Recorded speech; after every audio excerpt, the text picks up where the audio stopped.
Okay, hello, welcome to Silicon Valley Impact on Tel Radio. This is Roger Royce, where we do a weekly show every week on some aspect of impact, usually focused here in Silicon Valley, but Silicon Valley, as we say, is more of a mindset than a place.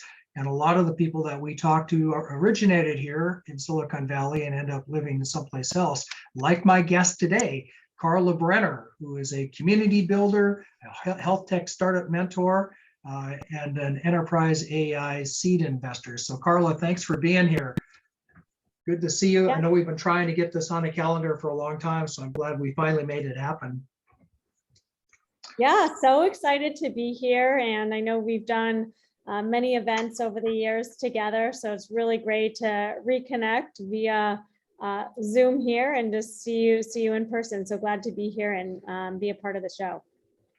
So Carla, I'd like to talk to you about the organization that you've started, created, and built into now what is a worldwide organization, Healthtech Women. And I guess it was about 10 years ago, I think, is when you first had the idea and you first started it here in the San Francisco Bay Area.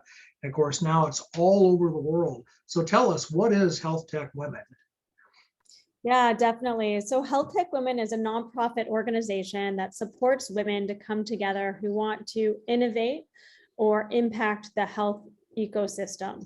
So we are one of the first organizations that have brought together women across biotech, pharma, med device, life sciences ecosystem to really leverage the knowledge across this space, because we realize that, there were so many, it was so siloed, and in order to change the health ecosystem, which is very complicated and complex, we need to bring together, women across this ecosystem. And I focused on women because there really wasn't mentors in this space, and really wasn't a way to bring us together to support each other, as women are the #1 decision makers in households around healthcare, and really wanted to support each other as we have the knowledge coming from this space to really be the ones making change in the healthcare ecosystem. So today we have over 20,000 women across 7 US locations, and have put on over 100 in-person events around specific topics in healthcare, around fertility, women's health, genetics, I would say the mental health space, 3D printing, personalized medicine, to really bring thought leaders that are in women thought leaders together to share what they're doing in this space. Wow, 20,000 members in 7 locations. And you're also international, aren't you? Yeah, so we have a Japanese hub, and we've been focused on events over there. So if anyone is in Japan, feel free to reach out and we can connect you with the folks over there. And the events, are you doing in-person events again? Or... Great question, Roger. We've kind of held off due to COVID, and now as things are starting to reopen again, you will see more in-person events coming from us, specifically in Miami and San Francisco, in New York as well. Oh, okay, great. We just hosted 2 holiday events to close out the last year, one in San Francisco in partnership with you, which was really exciting. Yep. One in our North Carolina hub, to really just get the energy and spirit back together. So it's really going to be great to kind of kick off this year in different locations, and we'll be doing more online connections through our Discord channel. So if you guys want access to that, feel free, and I can invite you to our channel. Okay, great. And I've been to many of your events, so I know that at least when you were doing in-person events, you had very high-powered panels, as I recall. Lots of really great content, smart people, cutting-edge stuff going on. I assume that your events that you're starting to pick up again now are going to continue with that kind of very health tech focused content. Yeah, I mean, we're doing health. We're also doing anything regarding, FDA approved products, but also there's a lot of focus around health and wellness as well, because we believe that not only is it important to, focus on health tech, but there's a whole ecosystem, and health and wellness is a part of that as well. So regarding food tech, regarding supplements and nutrition that women should really be focused on as well, is something that we are going to incorporate more into our conversations. Oh, interesting. Yeah, that is a big tent, isn't it? You're going into food tech as well, nutrition, food for health, I assume, Food for health. Yeah. wellness. So it's not just data and robotics and telemedicine. It's everything related to health. Yeah, that's right, Roger. I think as we've transitioned, right, we've really started to understand that it's not only about the products, but also how we feel about ourselves coming from within, and the connections to better understand our health so that we can make more informed decisions on our daily life. So the little tweaks and things make a big impact, and that starts with what you put in your mouth.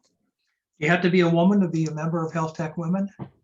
No, actually, we're starting to expand. So although we were focused specifically on our community of women, we are going to extend that to men who support our community of women, but really want to try to focus on our speakers and our panelists to be women, to really let them share what they're doing out there. But we definitely welcome men within our Discord channel to support our women and to really be a part of the conversation. Got it. Okay, well, thanks very much. So this is Roger Royce on Silicon Valley Impact. We're talking with Carla Brenner, the founder of Healthtech Women. We're going to take a short break, and we'll be back to talk a little bit more with Carla, so stay tuned. Okay, and we're back. Silicon Valley Impact on Tel Radio. This is Roger Royce. I'm with Carla Brenner, the founder of Healthtech Women, and actually somebody who's very active in health tech and med tech generally, and who has been introduced me to a new term, femtech, because we were talking during the break about what technologies are hot now that maybe were less hot before COVID. So tell me, Carla, tell me about femtech. What is it and why now? Yeah, definitely.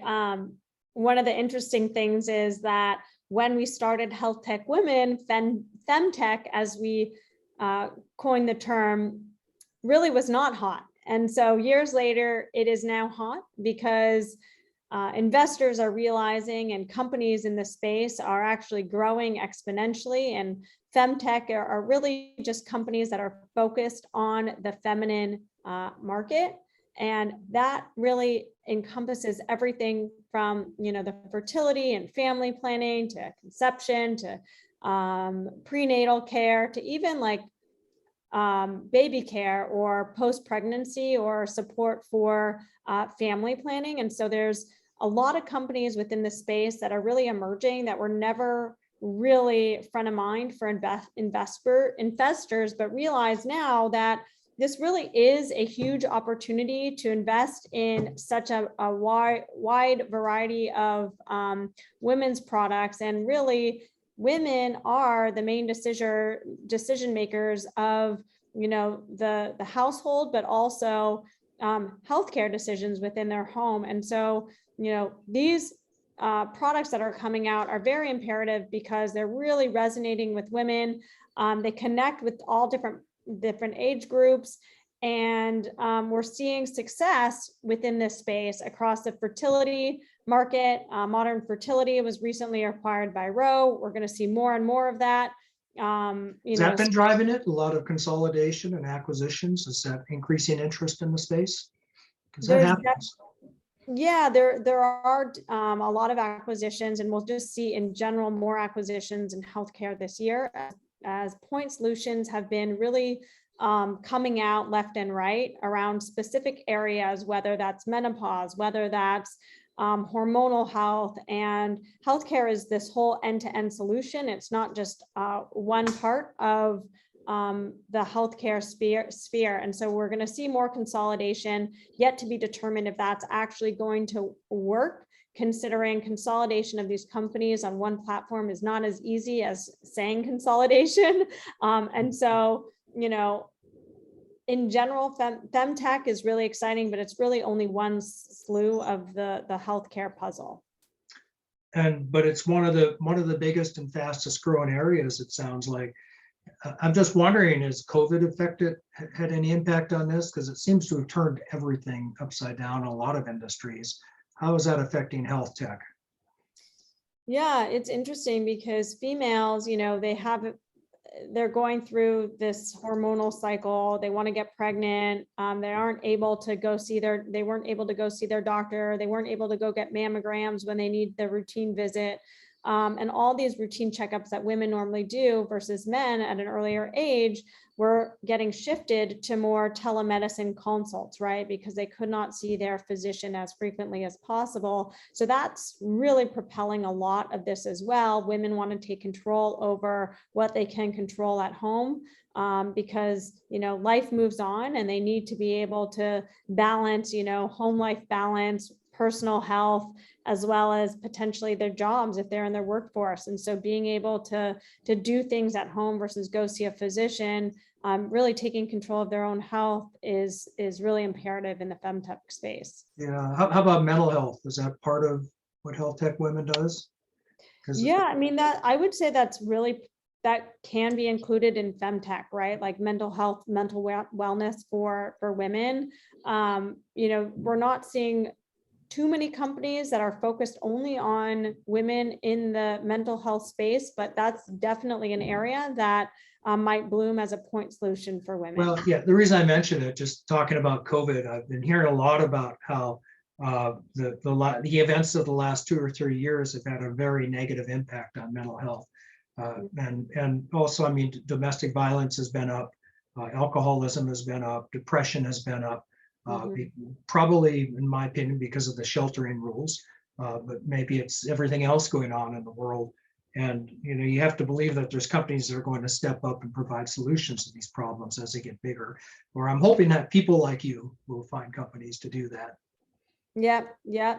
Talking to a few of those companies now, not focused only on mental health, but on different parts of the lifestyle for women. And, I can see that mental health specifically as a point solution for women is an area that, is unmet. And if someone comes up with a solution, I think that that's going to certainly be in high demand. Okay, well, thanks very much. This is Roger Royce. I'm talking with Carla Brenner, the founder of Healthtech Women, here on Tel Radio, Silicon Valley Impact. We're going to take a short break and we will be right back. Okay, welcome back. Roger Royce on Silicon Valley Impact on Tel Radio, talking with Carla Brenner, the founder of Healthtech Women.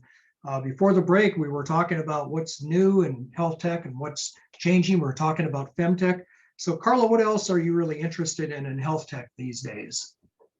Yeah, no, great question. And I think there's a lot to be excited about within health tech. And I would say that there's 3 main areas. One is, longevity for personalized health. And what we're really seeing is that people want to live their best life for the longest period in their lifetime. And so it's all about eating right, understanding their bodies through various apps that continuously allow ultimate feedback of their lifestyle. So think of Levels as a really good example of continuous glucose monitoring to understand, how your food and activity impact your daily life. But we're also seeing this through hormonal therapy and other therapies for more personalized understanding of your health to help you better adjust your lifestyle.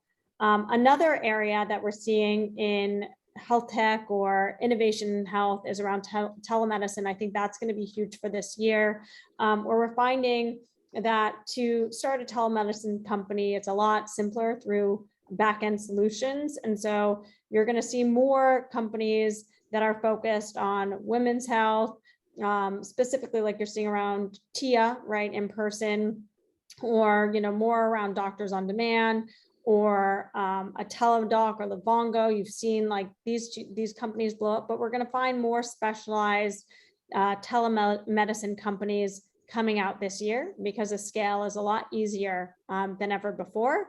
And then the last thing is AI to help healthcare workers, right? Healthcare workers have been really worked hard, and there is a major burnout. And so there's a lot of companies that will be addressing this particular area going into 2022, specifically around AI helping more informed decision-making for physicians, virtual assistants, clinical notes, things like that across the whole continuum of care will be coming out this year in 2022. So watch out for those three main areas, in my opinion.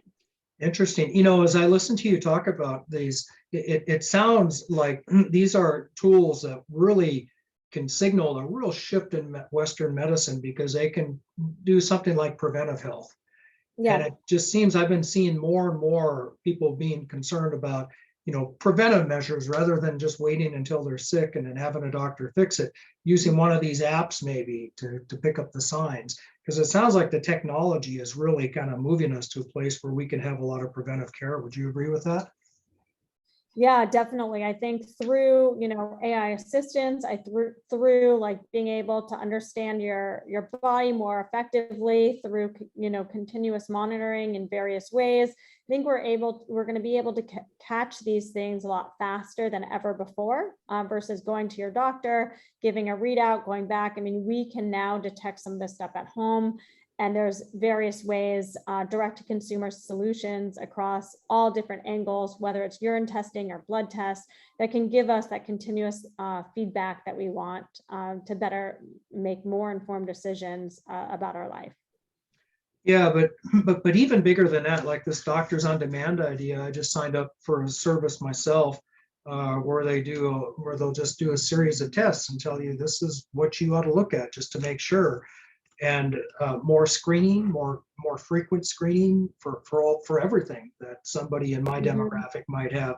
It just seems to me that I feel like COVID has kind of accelerated that, because it increased telemedicine and convinced doctors that they could talk to people by video, and it convinced patients that you didn't have to, you could get care that way. So I gotta believe there's just a tremendous amount going on in this whole space. The last thing you said was AI. That sounds really interesting to me, because there's so much knowledge out there. To think that we could have a robot that could maybe help as a tool gather and help physicians and care providers make diagnosis or other sorts of treatments sounds really powerful to me. What do you think? Is that a big area? Yeah, I mean, we have more and more data now around patients, and we have the tools, right? We have the resources through different infrastructure layers that allow us to collect this data and deliver it a lot faster than ever before. And, we have history of this information. And so being able to leverage AI, right? It's machine learning and detecting things ahead of time, allow us to make better decisions, allow us for our doctors to augment their decisions, right? So to question how they are prescribing medicine, or question what they're doing, in a clinical setting across the continuum of care. Really also, to help, rather than them, sitting at the chair, writing their notes after, meeting with the patient, now they can just dictate everything. It's going to go into clinical note taking, and they can spend extra time with the patient versus spending that 30 or 45 minutes writing those notes. So I think it's going to really change the game in how much time, physicians have with their patients, what kind of decisions they're going to have, rather than going to get second and third opinion. They're going to ask their AI assistant, hey, my AI assistant, Alexa or whatnot, what is your recommendation? And if there's a discrepancy, okay, what do we need to dive into a little bit more? Yeah, and probably prevent some misdiagnosis as well. We've all heard those horror stories. Probably That's the right. odds of that go down. So it improves care as well. Well, that is really exciting to think about the future of healthcare. So this is Roger Royce. We're talking with Carla Brenner, the founder of Healthtech Women today on Tel Radio. Carla, I want to thank you for being with us today to talk to us about your organization. Congratulations on building such an awesome 20,000 member strong organization, some of the great events you've been putting on the last 10 years, and for your insights today on health tech and the future of healthcare. If somebody wants to learn more about Health Tech Women or about you, how do they reach you? healthtechwomen.org, or they can reach me, Carla, at healthtechwomen.com. Okay, well, with that, we're going to go ahead and close. Roger Royce with Carla Brenner of Health Tech Women on Silicon Valley Impact on Tel Radio. Thanks for listening. We will see you next time. Thank you, Roger.